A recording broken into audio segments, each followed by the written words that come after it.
Bonjour et bienvenue sur AEO, la chaîne qui vous emmène toujours plus haut. Aujourd'hui, je vais vous parler de la préparation de l'avion et du roulage juste avant le décollage. Voler, c'est magique, mais avant de pouvoir partir, il faut préparer l'avion. Même un vol de 5 minutes pour un tour de piste, on doit le préparer. Et oui, c'est comme ça. Premièrement, la visite pré-vol. Si vous conduisez une voiture, une moto ou autre, vous devez préparer votre machine, comme régler les rétros ou enlever le givre un bon matin d'hiver, par exemple.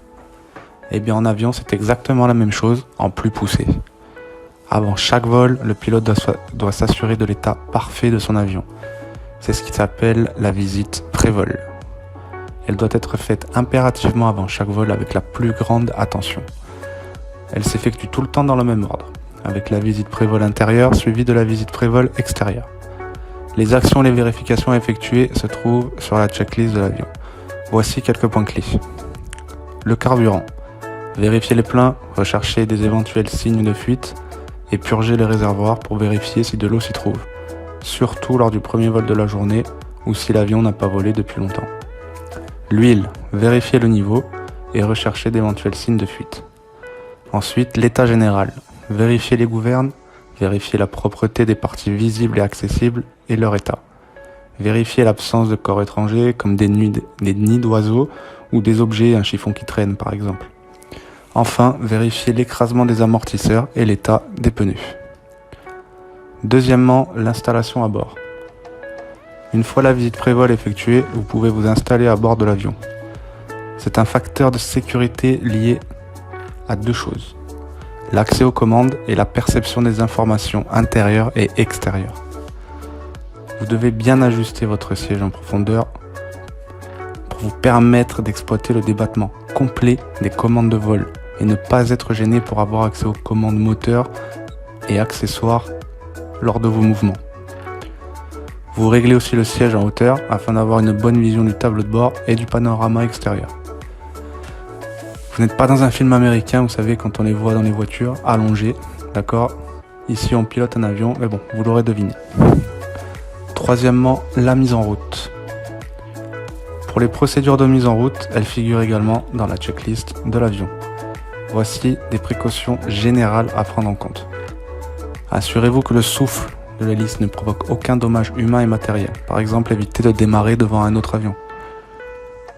Vérifiez l'état du sol sous l'hélice afin d'éviter que du sable ou du gravier ou des cailloux n'endommagent quoi que ce soit. Dans la mesure du possible, effectuez la mise en route face au vent, en particulier si votre avion est un avion à train classique. Enfin, vérifiez que la pression d'huile monte dans les délais prévus par le manuel de vol. Dans la majorité des moteurs à piston, c'est dans les 30 secondes. Quatrièmement, le roulage. Pour rouler avec un avion, on règle la puissance avec la manette des gaz et on se sert de la traction de l'hélice. Pour ralentir ou arrêter l'avion, on réduit d'abord la puissance, donc la manette des gaz, puis on peut utiliser les freins si nécessaire. Votre puissance, elle doit être adaptée afin d'éviter de trop utiliser les freins. Ça pourrait entraîner une surchauffe du système de freinage, voire un éclatement des pneus. La vérification des freins, elle se fait normalement au début du roulage. Si vous êtes en double commande, par contre, elle doit se faire des deux côtés, donc par les deux pilotes. Sur le parking, pour des raisons de sécurité évidentes, votre vitesse, elle doit être adaptée et elle doit permettre à l'avion de pratiquement s'arrêter sur place. Pour diriger l'avion, rien de plus simple. Palonnier à droite, l'avion tourne à droite. Palonnier à gauche, l'avion tourne à gauche. Après, vous pouvez également utiliser les freins de façon dissymétrique pour vous aider à tourner. Particulièrement pour faire par exemple un demi-tour ou dans des virages serrés. En général et en particulier sur train classique, le manche et le braquage des ailerons est embuté du côté au vent, c'est-à-dire mettre du manche au vent. Enfin, une fois les essais moteurs effectués et l'autorisation de la tour, ou non selon le terrain sur lequel vous volez, il n'y a plus qu'à mettre plein gaz et le ciel est à vous. Voilà, j'espère que cette vidéo vous a plu. Si c'est le cas, abonnez-vous et mettez-nous un like sur la vidéo. Vous trouverez aussi en lien notre e-book offert 10 conseils pour piloter comme un pro. Ça pourrait peut-être vous aider. Voilà, sur ce, je vous dis à très bientôt et toujours plus haut avec AEO. Allez, ciao.